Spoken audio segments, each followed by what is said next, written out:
Hello my student, today we are talking about this friction problem. देखो, friction problem में JEE Mains में पूछी गई प्रॉब्लम है, किस तरह से सॉल्व करनी है सिंपल वे बताऊंगा आपको। देखिए, यहाँ पर दे रखा है टू मासेज M1 M2। यहाँ पर दोनों का मास दे रखा है।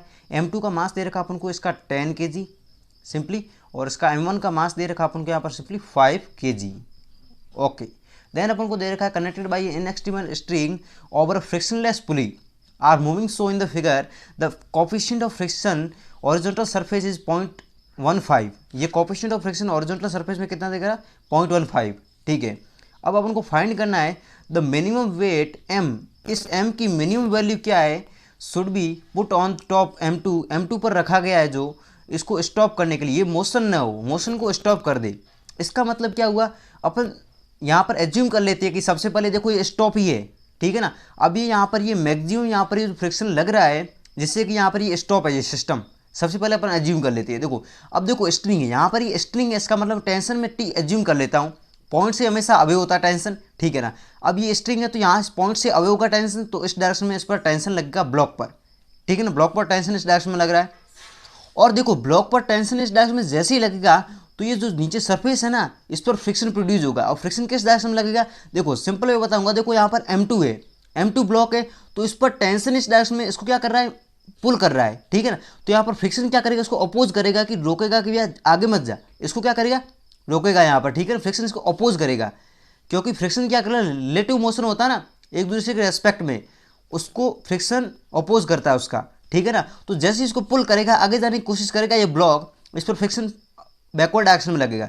तो फ्रिक्शन बैकवर्ड डायरेक्शन में लग रहा है, वो कितना लगेगा? देखो अब सिंपल मैं बताऊंगा यहाँ पर नॉर्मल कितना है। फ्रिक्शन अपन को पता है, फ्रिक्शन क्या होता है? Simply mu into normal. Mu friction coefficient है और नॉर्मल होता है, नॉर्मल रिएक्शन कितनी है यहाँ पर। देखो अब सिंपली मैं बात करूँ यहाँ पर नॉर्मल कितना लगेगा, क्योंकि ये M मास है, ये M2 मास है, तो दोनों नॉर्मल लगाएंगे नीचे, ठीक है। तो टोटल जो सिस्टम का ये वेट है ना, वही तो इस पर नॉर्मल लगाएगा, क्योंकि क्या होगा? M इस पर लगाएगा, ठीक है ना। M इस पर लगाया, इसने वापस लगाया, कैंसिल हो गया, ठीक है। लेकिन M2 ने इस पर लगाया, M2 का एक तो वेट नीचे की और M2 का लग रहा है, तो M2G हो जाएगा एक नॉर्मल। अब देखो एक Mg का भी तो लग रहा है, ये भी तो इस पे सरफेस पर ही तो है, ठीक है ना। ये भी तो इसके ब्लॉक पर रखा हुआ है ना, तो इस ब्लॉक पर रखा हुआ है, इसका वेट भी तो इसको नॉर्मल देगा ना यहाँ पर नॉर्मल, ठीक है ना। तो सिंपली यहाँ पर सिंपली नॉर्मल क्या होगा मेरा? तो नॉर्मल मेरा हो जाएगा M प्लस M2, दोनों का नेट मास कितना है, और G इतना इसका वेट होगा, ठीक है। नॉर्मल आ गया अपन के पास, म्यू अपन को गिवन है 0.15, ठीक है। तो सिंपली अपन के पास फ्रिक्शन की वैल्यू कितनी आ जाएगी? यहाँ पर म्यू एन करूँ तो म्यू आ गया मेरे पास 0.15, और यहाँ पर एन नॉर्मल की वैल्यू मुझे पता है कि M प्लस M2 मास मेरे को गिवन है यहाँ पर 10 kg, तो मैं सिंपली 10 रख दे रहा हूँ, और जी की वैल्यू मेरे को पता है कि 10 ही होती है, ठीक है ना। 10 ले रहा हूँ अप्रोक्सीमेटली, ठीक है ना। अब देखो इसको कैलकुलेट करिए, फ्रिक्शन आ गया अपन के पास, ठीक है। अब देखो 10 से मल्टीप्लाई करके इसको ऐसे भी कर सकता हूँ, 1.5, ये M प्लस 10 हो गया, ये मेरा फ्रिक्शन आ गया। जब मेरे पास फ्रिक्शन आ गया तो यहाँ पर देखो इसको मोशन कॉर्व करा रहा है, फ्रिक्शन उसको अपोज कर रहा है, और टेंशन अपवर्ड डायरेक्शन में लग रहा है, फॉरवर्ड डायरेक्शन में आगे लग रहा है, और ये बैकवर्ड डायरेक्शन में लग रहा है, ठीक है ना। तो सिंपल भी ये है कि भैया यहाँ पर ये जो टेंशन है वो कितना क्रिएट हो सकता है? ये टेंशन है ना, टेंशन क्रिएट कौन कर रहा है?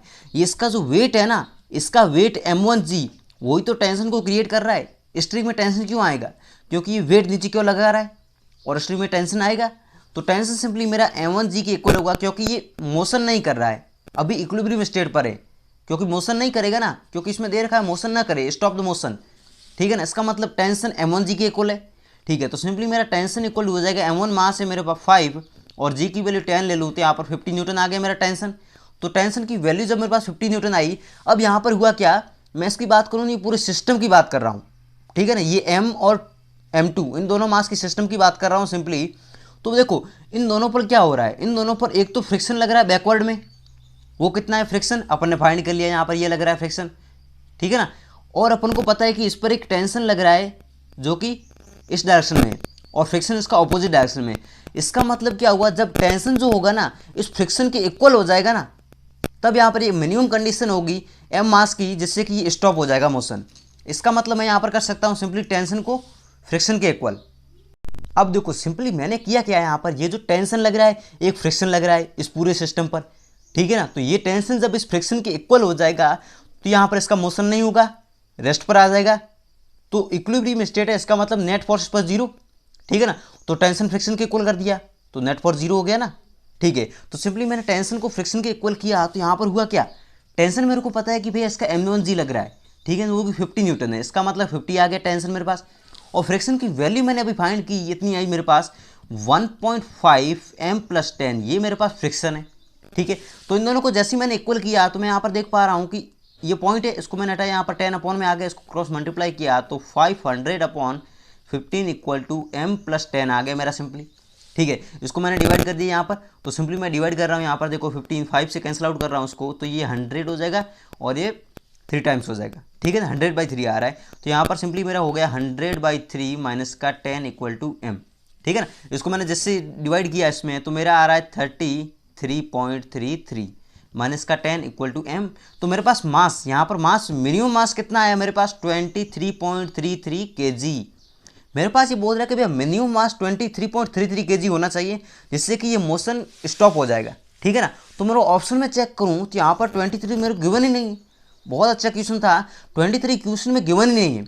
इसका मतलब क्या हुआ कि 23 तो मिनिमम है मेरा, उससे ज़्यादा होना चाहिए, ठीक है। तो ऑप्शन में चेक करूँ तो ये तो 23 से कम है, ये तो होगा नहीं ऑप्शन, ठीक है। ये भी 23 से कम है, मोशन हो जाएगा यहाँ पर, ठीक है ना। अब ये 23 से थोड़ा सा ज़्यादा, देखो 43 बहुत ज़्यादा है 23 से, लेकिन 27 23 के पास है जो कि थोड़ा ज़्यादा है उससे, तो ये रखूँगा तो यहाँ पर क्या होगा, मोशन स्टॉप हो जाएगा। तो आई होप आपको ये कंसेप्ट क्लियर हो गया होगा।